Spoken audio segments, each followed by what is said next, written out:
In this episode of the Locked On NBA Big Board podcast, me and Leif Thulin are going to share our thoughts on Egor Demin's impressive debut for BYU last night. Stay tuned to hear our thoughts on his natural position and why it is important for prospects to choose the right school. We're going to talk about his draft range and the potential. And then also, since Egor is in Utah, Leif is a Jazz fan, we're going to just talk about maybe the potential fit with the Utah Jazz way down the line. Stay tuned.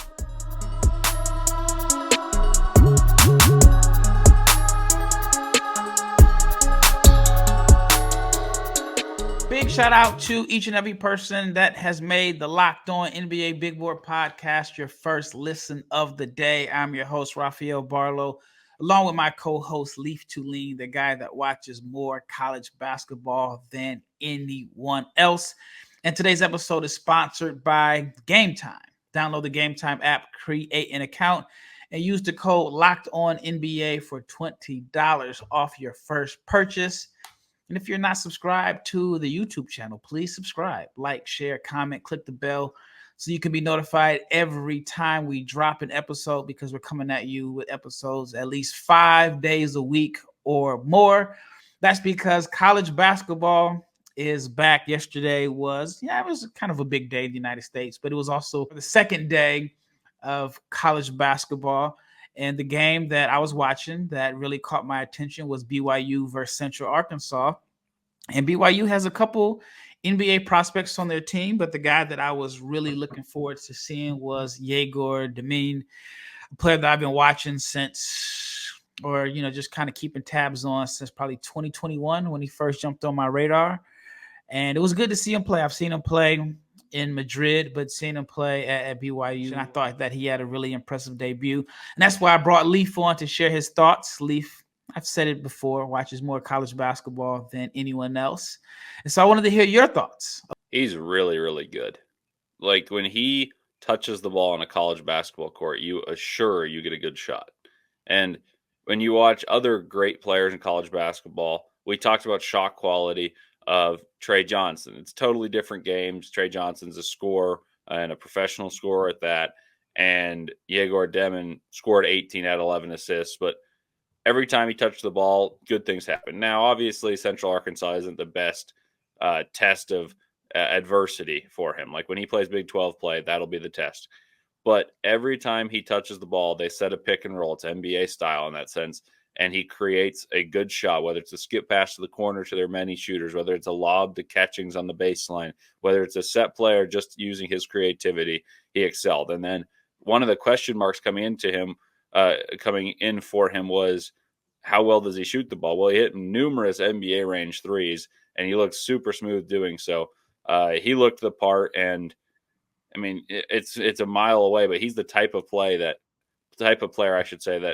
I would look at the Jazz and be like, yeah, if you believe that he's the guy that can handle the ball, that's the point guard of the future. And he's big, and that's what the NBA is trending toward. And I'm typically a sucker for, as a big point guard who is the facilitating chop. So I'm not saying he's my preference for the Jazz, but he's certainly worth consideration in the top end of this draft.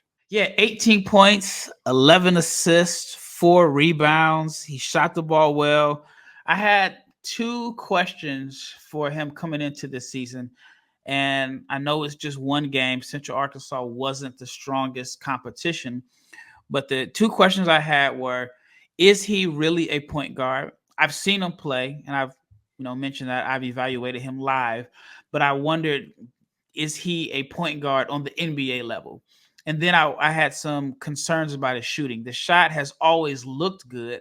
It just hasn't always fallen at an efficient clip. He struggled with his shot a little bit, at least his 3-point shot at the Adidas Next Generation. But overall, I was impressed. He showed the passing chops and playmaking and advanced feel for the game with, again, 11 assists and only 1 turnover.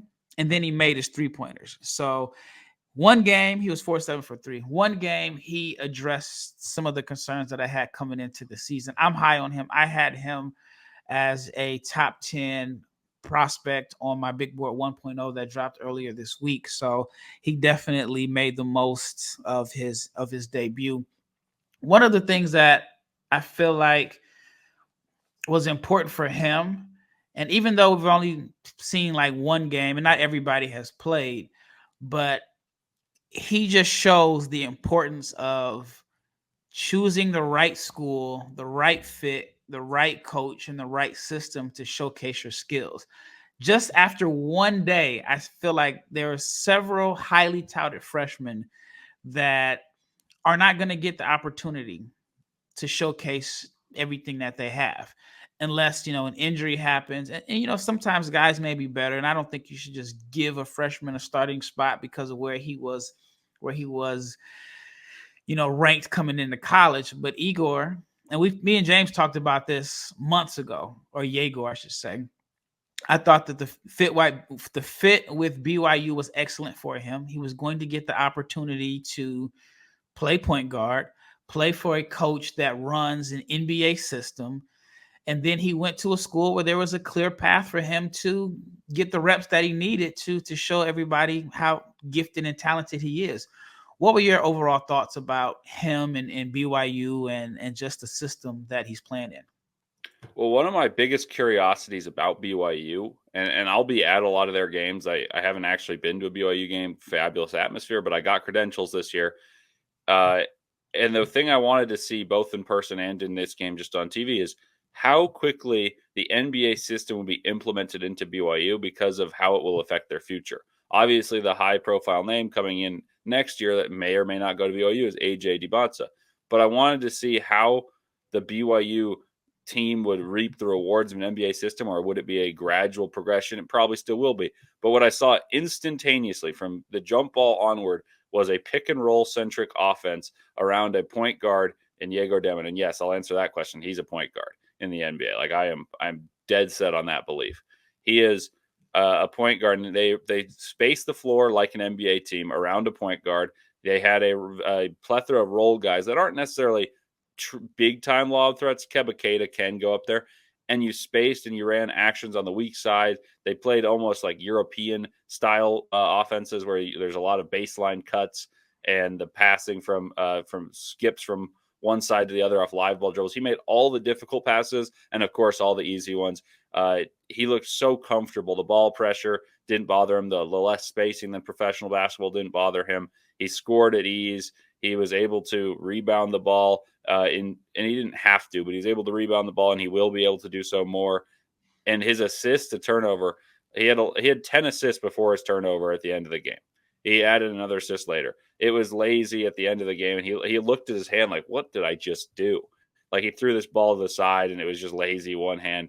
And then, but the biggest thing I want to point out about Egor Demin is Kevin Young installs this offense that's NBA style. I think some of the players struggled. You watch the second unit when he was out, they didn't know how to run pick and roll and find the best players. He comes in the game, they get a good shot every single time, and they're only going to get better that way. And I think it's going to be a pipeline for recruiting. They already added another guy last night, Xavier Stanton, or 2 nights ago, I believe. And it's going to be more and more endearing to go to BYU, not only because of the NIL, but because of the style of offense, much like how Kentucky was a place to go because of Calipari would have such a loose leash on various players. So I think Egor Demin set the tone for what's going to be a pipeline for years to come under Kevin Young. No, I agree 100%. And he has always played well in the pick and roll. And that's why I just think the fit was perfect for him. All right, when we return, we're going to dig a little deeper into his fit and his long-term position. But before we get into the second segment, I want to talk to you about HIMSS, because HIMSS is changing men's healthcare by providing you with access to affordable sexual health treatments from the comfort of your couch. HIMSS provides access to a range of doctor-trusted ED treatments like chewable hard mints and Viagra and Cialis and their generics, but for 95% cheaper. The process is 100% online, so there's no need for uncomfortable doctor visits. Just answer a series of questions on their site, and a medical provider will determine the right treatment option. If prescribed, your medication will ship directly to you, and it'll come in discreet packaging, and it's for free. No insurance is needed, and the low price covers everything from treatments to ongoing care. With hundreds of thousands of trusted subscribers, Hims can help you find the ED option that works for you. So start your free online visit today at hims.com/locked on. That is HIMS.com/locked on for your personalized ED treatment options. Again, hims.com/locked on. All right, second segment. So we talked a little bit in the first segment about the fit at BYU. One of the reasons it's so important for prospects to choose the right fit, because I think if Egor goes to the wrong school, he's playing off the ball. A lot of colleges have a bunch of small point guards that can only play one position. So if he goes to a school that has a really gifted 6'1" or 6-foot point guard, and it's in the best lineup is playing both of them together, a guy like Egor, because of his size, could easily end up playing the 3, even the 4 at some schools. And so I think for him, choosing the school that gave him the freedom to play like he wants to play or needs to play, choosing the school that gives him the best opportunity to show that he is a point guard, is going to do wonders for his draft stock. Just off the top of my head, I look at Ian Jackson. Yep. The fit at North Carolina is not going to give him the freedom to show teams that may have some concerns at what position he plays. Jaleel Bethea in Miami is in a situation where he came off the bench the first game. He's in a situation where I don't think he's going to be able to show everything he's capable of.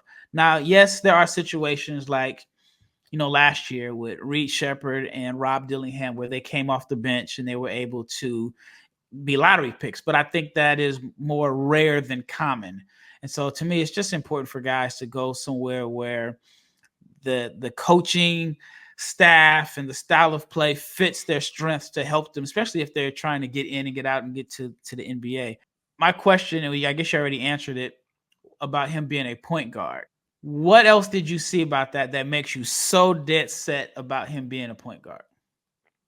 His vision's excellent. He sees over the defense. He runs the pick and roll at a level that I would feel comfortable putting him in an NBA game making those passes.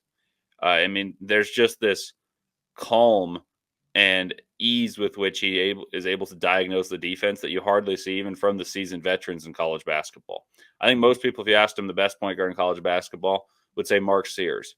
I think Mark Sears is a better scorer than he is a passer, but the reason he's better than RJ Davis is he's a better passer than RJ Davis. Like RJ Davis is a 2 guard, but people would make that argument. So my point about Demin is every time he operates in a pick and roll or even just bringing the ball up the court, he scans the floor, he makes the passes, they're right on the money. He's able to play them either way. He zips the ball over the top or he floats them for a lob. He's able to see, throws the right pass right on time, and he knows when to score. BYU had a stretch where I think it was 27-17, and it was not very good basketball. He comes in the game and they score for 5 straight possessions. And I know it's not great competition, but you still have to execute and do so. And all of them had him touching the ball and leading to the baskets.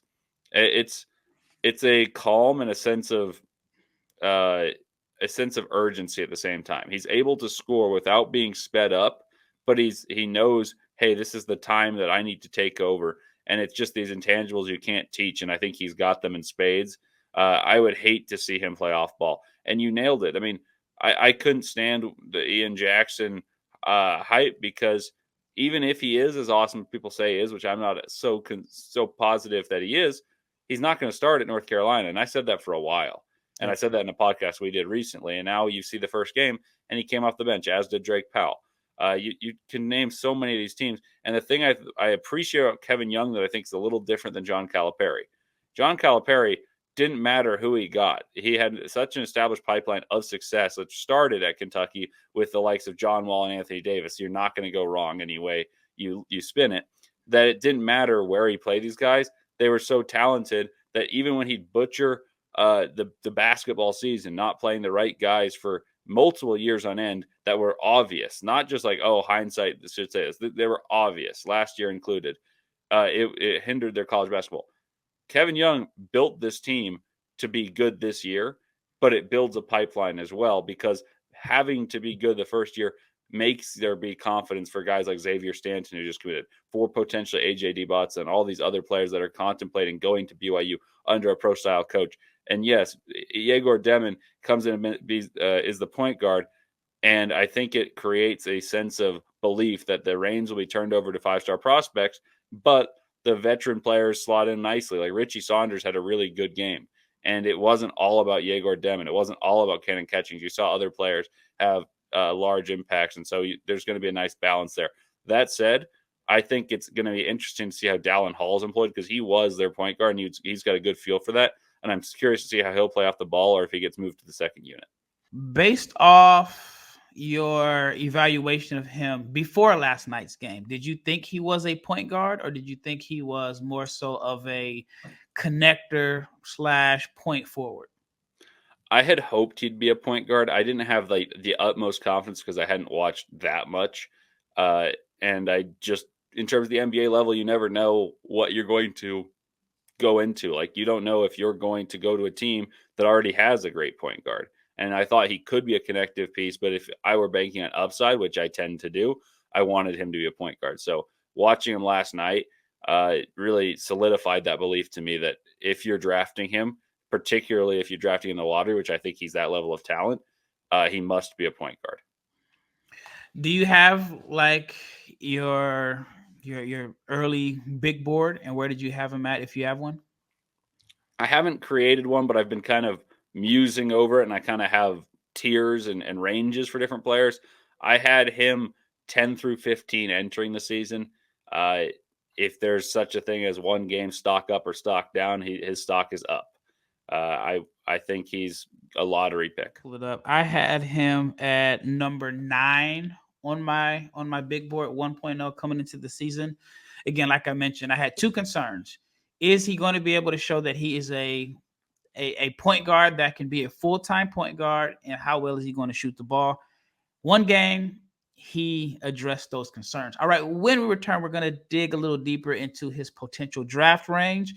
And then, since Leif is in Utah, BYU is in Utah, of course, we have to ask him about Egor's potential fit with the Jazz, because like Leif predicted, the Jazz are pretty bad. And so they are going to have a lottery pick. And I want to get Leif's opinion on if Egor is the type of player that he would like to see in a Jazz uniform. But before we get into the last segment, I want to talk to you about our new sponsor, which is Built Rewards. Built is breaking ground as a neighborhood rewards program that hooks you up with points on your rent. Every month you pay your rent and you can watch Built points roll in. You can use points to jet off for a dream vacation. You can put your points towards a flight or hotel stay, because Built has a partnership with over 500 airlines and 700,000 hotels and properties.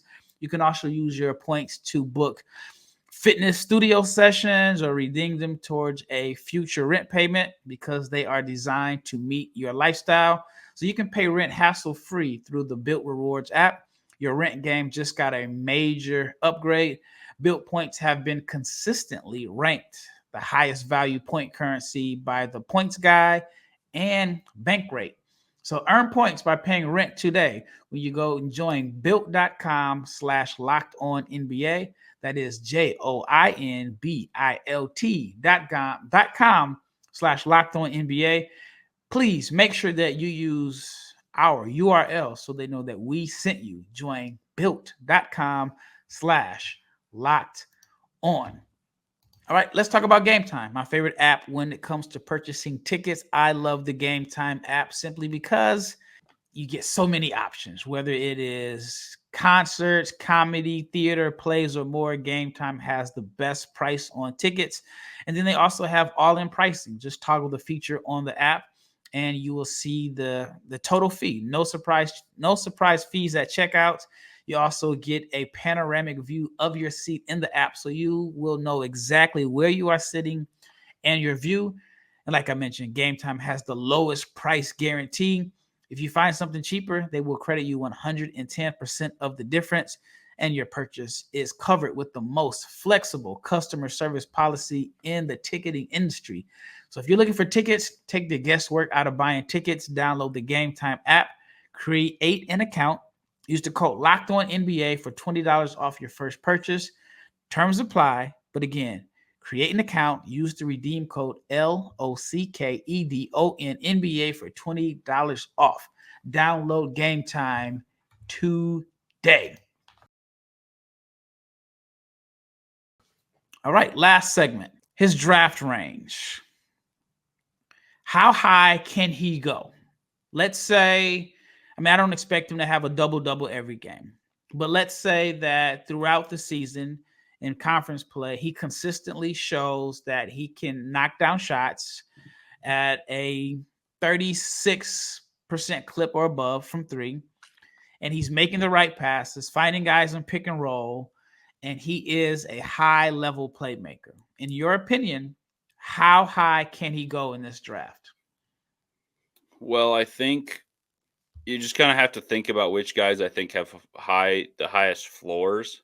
And so I think Flag, Bailey, no matter what he does, the talent's going to intrigue enough people.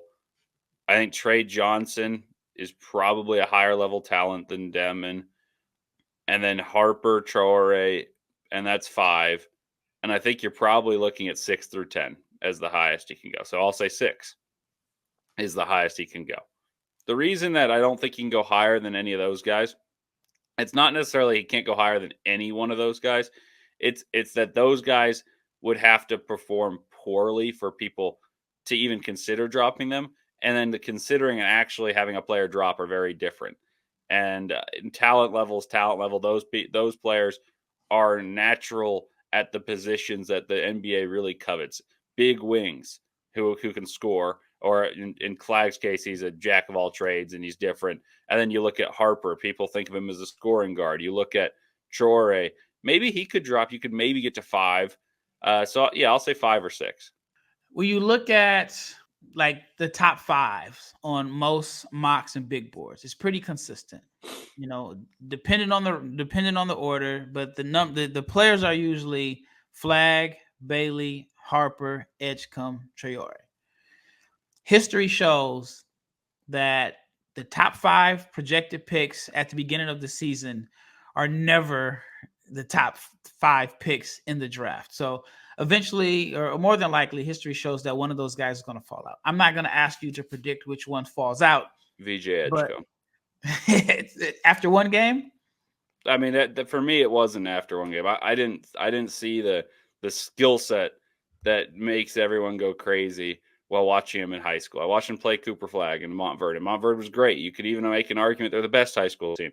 But you have to, like, if you're the number 5 player in an NBA draft class, you probably should stand out in a high school game regardless of who you're playing against. And he didn't. He disappeared. He played Gonzaga and he disappeared. He's a tremendous athlete, but I think his athleticism is loud. I don't think necessarily his game is loud yet. And I just covet skill sets. And he's also not very big, and I don't think he's a point guard, and that's usually not something I'm a huge fan of. I mean, just to play devil's advocate, the way that he played for Bahamas and the FIBA qualifiers, he averaged 16 points, 5.5 rebounds, 3.8 assists, shot 57% from the floor, 38% from 3. And there were times where he looked like their best player on the floor. And that was a team that had DeAndre Ayton, Eric Gordon, Buddy Hield. So I think that this may sound crazy. I felt like that the way that he played in that particular tournament, there were already people that were high on him, but the way he played in that tournament maybe set him up for failure in a sense because the expectations were high. And I've jokingly said, what if he did what Dante Exum did? I guess Dante was drafted by your Jazz, right? If I'm not mistaken. At number 5. Dante Exum had a phenomenal showing at the Nike Hoop Summit, and then he just shut it down. And I remember. I remember exactly where I was. I played a tennis tournament, and it was a rain delay, and I watched the draft under the eaves of this place called Liberty Park, watching it in between the first and second set of my match, and I was thrilled to get Dante Exum because of that Nike Hoop Summit. So I think this is the exact same thing as when we saw success in an offseason. We saw EYBL success. I mean, you could even say it's similar to Keontae George. Keontae George played so great in that tournament against Canada and Italy that, I mean, I said when I first watched him, I was like, oh my gosh, is this guy Jamal Murray?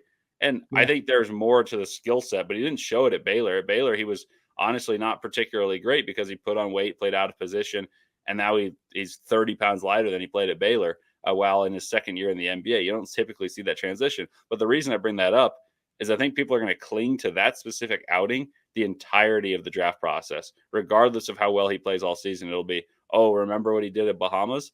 I think there's tangible results that would tell you if indeed he does struggle at Baylor, that there's going to be struggles because it's an athletic league, the Big 12. And I would be frustrated if you saw a team, particularly my Jazz. I don't think VJ Edgecombe fits what the Jazz want to do, so I'm not particularly worried. But I'd be frustrated if he was the selection based on the skill set that I see right now, unless the skill set further develops by massive strides. Yeah, I have to look at the calendar and see if there is a Baylor BYU game in Waco. I might have to go down there for that. So back to Egor. Do you think he can pass Trower? I don't think he will. I just think that's the only guy of the guys I listed that I think he can pass. If Trower continues to finish poorly and shoot poorly, there's a chance. I really like the way he plays. I said yesterday that he reminds me of Andrew Nemhard with a rocket pack on his back. Like, the dude's lightning fast and he creates and he finds people. I like what he does. I need to watch more of him and see how he further develops his game. But I think Egor has a recipe to pass him because he's big. So it allows for more defensive switchability. He'll be less considered a liability, even if he is not great defensively at the NBA level. Offensively, he's just as good, if not a better shooter than Trower. And he's able to pass and run the pick and roll at an excellent level compared to his peers. I think there is a recipe for him to pass Nolan Trower in the big boards. All right, let's wrap it up with the Utah Jazz. Danny Ainge has been on record of saying that he didn't know if Keontae George was the team's point guard of the future. However, they are prioritizing Keontae. I've spoken with an agent of a player on the Jazz, and he mentioned that, they really want to see Keontae develop, and he pretty much has a long leash this year. But do you think, and let's just say Egor continues to play well, puts himself in position as a top 5 pick, the Jazz have a top 5 pick. Is he the type of player that you think could fit with Utah's current roster construction? And if so, do you think if there is a toss-up between Egor and Trower or Dylan Harper or whoever's in this particular range, that the hometown, or not saying that he's from Utah, but just how familiar they are with the fans and so on, do you think that could play a role? I'd hope not in terms of the familiarity, but they will be extremely familiar because Danny Ainge is someone who sponsors BYU in some of their NIL quests, and Ryan Smith is the main proprietor of BYU. Like, he's able to supply them millions of dollars and find them money for this. So certainly familiarity. I personally would rather have someone who's a little more scoring inclined than Egor Demin. If he were between him, I don't love Dylan Harper thus far, so I wouldn't be too swayed. But the reason that the Jazz, if you exclude Cooper Flagg, would want someone more like Bailey or Trey Johnson is because we don't have a go-to scorer that you think could win a championship. Lauri Markkanen's a very good player, but he's not someone when you put the ball in his hands that thrives in isolation. In fact, he's not very good in isolation. What he's great at is off-ball movement, coming off pin downs, shooting, attacking closeouts, and scoring without the ball in general. So I think the Jazz would really want someone that can handle the ball and score. So if Egor Demin can take the developments as a scorer, and they believe in that and the possibility of him scoring 20 points a game eventually in the NBA, then I'm all for it because I love positional size. I think if the Jazz were deciding between a guy like Trey Johnson, who we spoke yesterday about, and Egor Demin, it would come down to the belief in what they can do at the point guard position. Is it Keontae George? Is it someone in the year future? Like, is there someone in the 2026 class that moves the needle? So it would be about allocating assets and how much belief they have in the current players on the roster between Demin, Harper, Trey Johnson, those type of guys. I think if Ace Bailey were still in the discussion, the toolsiness of him would be pretty alluring, and that's the type of guy that Danny Ainge typically really likes. With that being said, do you think there is a leading scorer on a championship caliber team in this draft class? I wouldn't be stunned. I think Ace Bailey has that ability. I think if Ace Bailey hits his absolute ceiling, he's like Tracy McGrady. I'm not saying like as good. I'm just saying that's the player type. I think Cooper Flagg in time can be a 22-point scorer on a championship team, and maybe you have someone who's a better innate scorer on a team, but he's the best player. But I think a 22-point score on a championship team is not the number one option. No, and that's fine, but he's the best player on the basketball team. Okay. And I don't think he's a 1-to-1, but the comparison I'd give is Kevin Garnett was the heart of the Celtics. Paul Pierce was their best scorer. And if he plays like Kevin Garnett in terms of the defensive intangibles, he brings the tenacity, creates for others, and he scores 20 a game, you're in a great spot, just like the Oklahoma City Thunder are with Chet Holmgren. He's not their best player. It's Shai Gilgeous-Alexander, but he enables just about everything that OKC is able to do because of his defensive ability and offensive ability to both space the floor and be skilled to score when he wants to punish the mismatches. So I think there is a player that can be a championship, someone who alters the franchise enough to be a championship level leading scorer in this draft. It depends how the team is constructed to figure out who that is. The Jazz, I hope, are not burdened with being in the top 5 and making that tough decision of, at number 5 or 6 or something. And I don't want them to be burdened with having to choose. Do we choose someone who's a complementary piece as a passer, as opposed to someone who can lead them to the championship, which I think can be at the top because the skill set of Flagg is so desirable. The scoring promise of Bailey is so desirable. I think those guys are swooped up at 1 and 2. And at 5, you have to take a leap of faith and figure out how your team is constructed in terms of if you take a Egor Demin or a Trey Johnson or a Nola Trower. So there are a lot of great options. It's a fantastic class. The freshmen are having tons of success, but it's a tenuous proposition. I just did a sim lottery on Tankathon where you were talking, and the Jazz ended up with the 5th pick this is crazy, the New Orleans Pelicans picking 1st and 2nd, with the 2nd pick being from a trade from the Milwaukee Bucks. Now that would be absolutely stunning to see the Pelicans. That would be an awesome team the Pelicans could transform into. Yeah.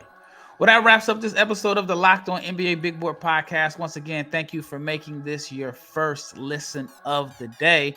Now, I want you to check out the Locked On newsletter because your favorite team has a newsletter introducing Locked On, fill in the blank for whichever your favorite team is.